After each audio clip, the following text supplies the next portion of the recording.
that climate change, carbon dioxide. Climate change is already affecting us right here where we live, and that's why it matters. extinction of certain species. Hi, my name's David. I'm Max. And I'm Taylor. And we believe that our president and Congress should focus on slowing down climate change and its effects on the world. But more specifically, how to decrease the amount of annual greenhouse gases emitted from our daily usage of automotive vehicles. We understand that coming up with an economically viable, environmentally safe, and socially equitable solution is easier said than done. Although, being a tough process of decision-making, we believe there are many changes that could be made in order to increase the effectiveness and efficiency of decreasing the amount of annual carbon emissions from transportation. In order to fully understand why we chose to specifically discuss greenhouse gas emissions from vehicles, you first need to understand climate change as a whole.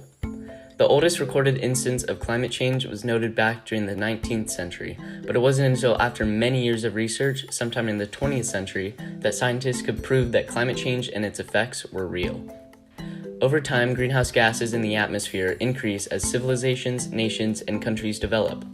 The positive trend of greenhouse gases means that the atmosphere increases in temperature, causing environmental disruptions and natural disasters, such as ice caps melting, ocean temperatures increasing, hurricanes, and sea level rise. Furthermore, animal species will struggle and possibly become extinct. Fortunately, regulations and policies were and are being introduced in order to preserve our planet's environment. Around 1963, the first federal law was passed to monitor air pollution, also known as the Clean Air Act of 1963. The act was designed by the EPA to control air pollution on a national level, in coordination with the local, state, and national governments. Revisions were made in the first half-decade of the Act's signing, allowing the federal government more authorization to regulate automobiles' emissions. However, the government is using this authorization ineffectively. Instead of focusing on the environmental impact a simple change can make, they are too worried about the negative economical impact of changing automotive fuel to sustainable options. Global warming is an immediate threat to the world ecosystem. As greenhouse gases choke the atmosphere, by the end of the century, the global climate will be at least 2 degrees Celsius above today's average. 2 degrees may not seem like much, but it's enough to end 70 to 90% of all living species. The consequence of a mass extinction will mean the end of many ecosystems around the world, many necessary to produce our world's oxygen. If a 2-degree increase occurs, sea levels will rise another 10 feet.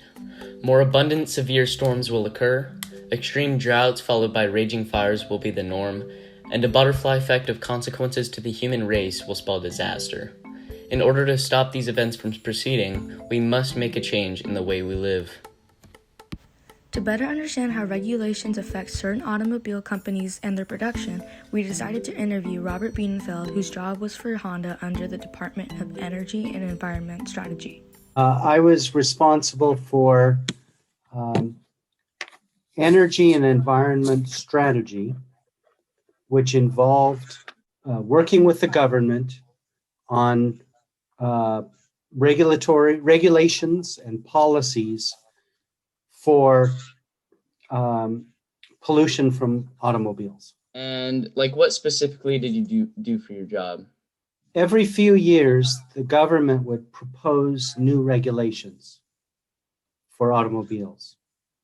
And we had to evaluate those regulations and see if they were fair to all the automakers, has to be feasible, and thirdly, it has to be effective. Upon trying to figure out how society and our government could find a solution to decrease vehicles' annual amount of emissions, we first had to understand the many factors playing into creating the solution.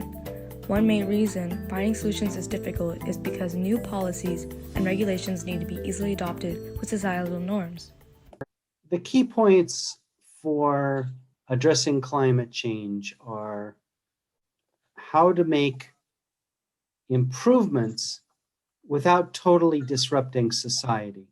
On the other hand, it shouldn't be so easy that I don't have to do that much effort and I can, as an automaker or as a customer, oh, it's easy, I don't have to do anything.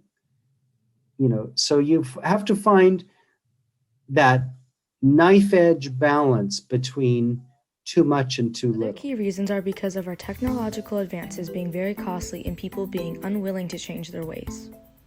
Probably our current level of technology is not enough to make every car electric. It would take too many resources, and we don't know how to recycle all of those batteries yet. The batteries are still pretty expensive, so as costs come down, you can convert more and more vehicles to electric. But it's also not clear that consumers, people who buy cars, will adopt them as much as we want. Some people live in very remote places, and it's very hard to have reliable electricity in remote spots. As we've continuously said throughout this video, coming up with a solution is hard, but it's not impossible when everyone decides to pitch in and take action. We believe that sometimes in order for the greater good, we must sacrifice something we love. Of course, when what we're giving up is ethical to give. In this case, we'd be giving up some travel time. You're going to laugh, but the best thing is don't go somewhere. Cutting down travel trips is the single most effective thing you can do. No matter what car you have, whether it's electric or gasoline or diesel, if you drive more smoothly, you'll reduce pollution immediately. As most of us know, due to the COVID lockdown, air quality has started returning to cleaner states because of decreased motor travel. Without these lockdowns, we might have never seen these results as fast as we have. On the other hand, our government can also help increase these results by further enforcing policies the public might not like. California has been very smart about regulating pollution from automobiles. There's not one thing they can do, right? They can give rules to automakers and say you have to continually reduce emissions. But they also give rules to the power sector, the people who make the electricity, and say, well, you have to reduce the CO2. In addition, they can give incentives to consumers to buy electric vehicles. They can tax gasoline more, that the power to tax is the power to destroy. If you want to destroy pollution, tax it.